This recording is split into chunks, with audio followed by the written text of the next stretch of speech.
อนกันน้ำมันเช่นเคยค่ะก็คือนี่ก็คือพลาสติกนะคะ ที่เราหัดกันนะในนี้ไม่มีอะไรนะคะ มีแค่พลาสติกที่เราจะกันน้ำมันอย่างเดียวนะ แล้วก็ในก๊อก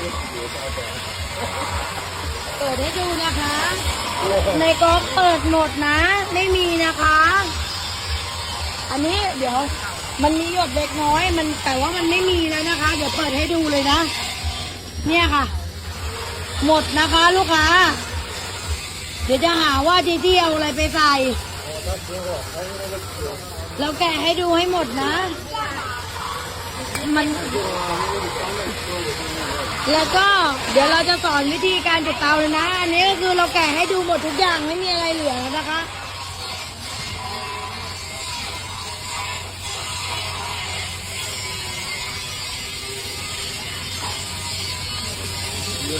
อดีสอนเลย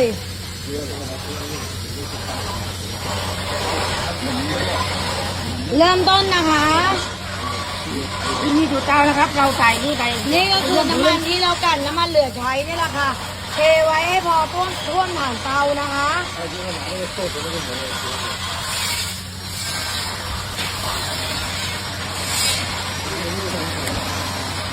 แล้วรอให้เสื้อเตาร้อนประมาณ2 นาทีเช่นเคยนะคะ2-3 นาทีนี่แหละพอเสื้อเตาร้อนแล้วเราค่อยเร่งพัดลมนะคะถ้าเสื้อเตาไม่ร้อนจะเร่งพัดลมไม่ขึ้นนะหลังจากนี้เราปิดฝาก่อนค่ะวิธีการปิดฝานะคะ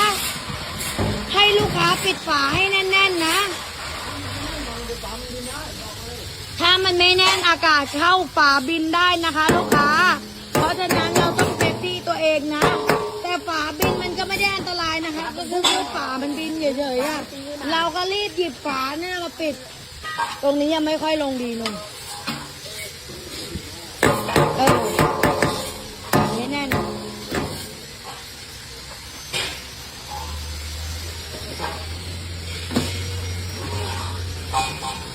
ลูกค้าโทรไม่หยุดเลยเดี๋ยวก่อนนะคะอัดวิดีโอก่อนนิดนึงค่ะ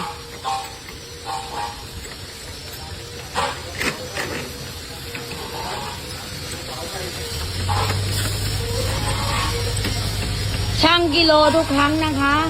ใส่ไปกี่กิโลได้เท่านั้นเลยนะคะ1 กิโลได้น้ำมัน1 ลิตรนะ10 โล 10 ลิตรนะคะเวลานั่นไขให้แน่นนะคะเร็วบล็อกลม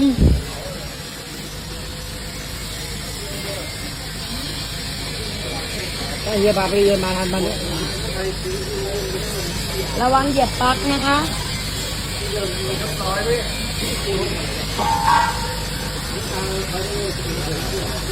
คือต่อไปเลย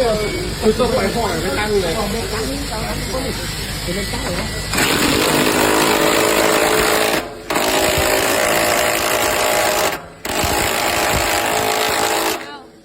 ไขให้แน่นที่สุดนะคะพอแน่นเสร็จแล้วเราก็ขันรอเห็นไหมตบให้เข้าล็อกให้ดีนะคะแค่นี้เองค่ะแล้วเนี่ยเราก็ใส่น้ำมันเหลือใช้น้ำมันเครื่องเก่านะใส่ลงไปในนี้นะคะใช่น้ำมันที่มันเหลือใช้แล้วค่ะ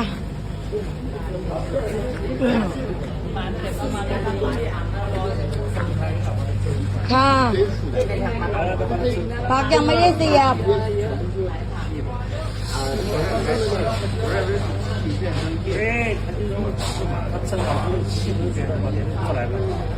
อย่าเหยียบปลั๊กนะคะ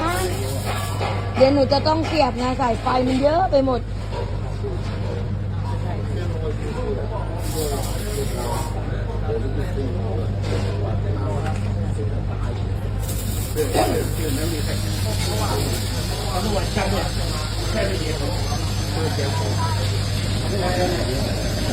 เช็คแล้วนี่คือไฟขึ้นนะคะพอไฟได้ระดับแล้วถ้าเกิดเสื้อเตาไม่ร้อนมันจะเร่งลมไม่ขึ้นนะคะไฟของเราสูงได้ยันระดับอกเลยนะแต่เราไม่เอานะคะเราเอาไฟกลางอ่อนๆพอนะไม่เอาแรงมากเกินไปนะคะ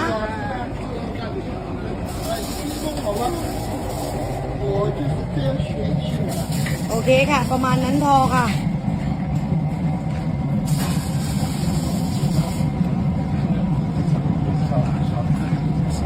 ตอนนี้น้ำมันในเสื้อเตายังมีอยู่นะคะ เราเร่งพัดลมให้สุดเลยนะครับเดี๋ยว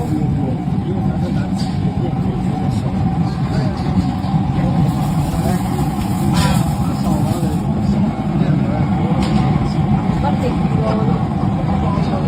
กิโลแล้วถ้าเราใส่กี่กิโลได้ตามลิตรเลยค่ะ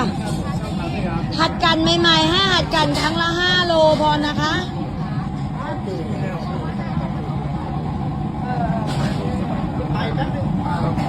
我讲的是我们公司这样的。 เร่งพัดลมสุดยัง 哎， ไฟมันอ่อนเนาะเหมือนไฟดึงกัน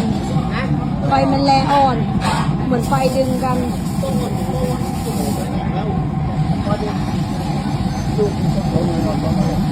หลังจากนี้ถ้าเมื่อรอดูก่อนนะคะ ถ้าน้ำมันในเสื้อเตาร้อนก็ยังในน้ำมันในเสื้อเตาเยอะก็ยังไม่ต้องทำยาน้ำมันลงไปนะคะ รอให้น้ำมันในเสื้อเตาลดลงหน่อย แล้วเดี๋ยวเราค่อยทำให้เป็นเส้นเล็กนะคะ ไฟจะอ่อนจะแก่อยู่ที่ก๊อกน้ำมันนะ ไม่เกี่ยวกับพัดลมแล้วนะคะอะแดปเราปรับไปให้สุดเลยนะ หลังจากนั้นไม่ต้องยุ่งกับอะแดปแล้วนะคะ ให้ไปคอนโทรลที่ก๊อกน้ำมันเท่านั้นค่ะ เนี่ยไฟลงแล้ว พอไฟลงแล้วปุ๊บนี่ค่ะ เราปรับน้ำมันเป็นเส้นเล็กๆแบบนี้นะ เราไม่ต้องเอาใหญ่มากแล้วก็ไม่ต้องเอาเล็กจนเกินไปนะคะ ปรับอะแดปไปให้สุดแล้วไม่ต้องไปยุ่งกับอะแดปแล้วนะอะแดปก็คือพัดลมนะคะ ตัวนี้นะตัวปรับพัดลม แล้วเราก็ทำประมาณนี้ค่ะ สมมุติเนี่ยถ้ามันเล็กเกินไปทำใหญ่นิดค่ะ ค่อยๆปรับนะคะ เอาประมาณนี้พอค่ะ แค่นี้นะคะ แต่ถ้า และหลังจากนั้นเปิดวาล์วที่ฝาถังทุกครั้งนะคะ เป็นระบบเซฟตี้นะตัวเนี้ย รอไอขึ้นที่ห่อสีทองแบบนี้นะคะ แล้วเราค่อยๆปิดวาล์วนะ ถ้าไอไม่ขึ้นห้ามปิดเด็ดขาดนะคะ เข้าใจนะคะ หลังจากนี้ก็รอไปเลยค่ะ1 ชั่วโมงครึ่งน้ำมันถึงจะเริ่มออกค่ะ และตัวนี้ก็จะเป็นตัวน้ำยาหล่อเย็นนะ ตัวหลอดแก้วเนี่ยมีประโยชน์ยังไง ระหว่างที่เรากลั่นมาเราจะเห็นอยู่แล้ว ถ้าเรากลั่นไฟอ่อนน้ำมันจะเป็นสีสวยจะเป็นเหลืองสวย แต่ถ้าเรากลั่นไฟแรงเกินไปน้ำมันจะออกเป็นสีเข้ม อยากให้เราหลีไฟนะคะ เข้าใจนะคะ หลังจากนี้ก็รอไปเลยค่ะ1 ชั่วโมงครึ่งจบ คุณมาเรียนเนี่ยเพียงแค่ว่าจุดเตาให้ได้เท่านั้นเองค่ะ อย่างอื่นไม่ต้อง เรามีตัวอย่างให้ดูหมดค่ะ ฝากกดไลค์ กดแชร์ กดติดตามด้วยนะคะ ขอบพระคุณค่ะ